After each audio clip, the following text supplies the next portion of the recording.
Meaning of inimical. Inimical. Inimical.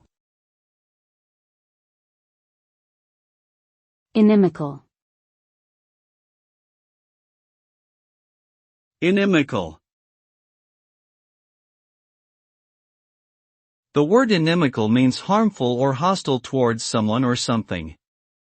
It is often used to describe situations or conditions that are not conducive to growth, progress, or success. When something is inimical, it poses a threat or a challenge that must be overcome. For example, harsh weather conditions can be inimical to agriculture, while negative attitudes and behaviors can be inimical to cooperation and collaboration. Overall, the term inimical conveys a sense of danger or opposition that requires careful consideration and active efforts to counteract.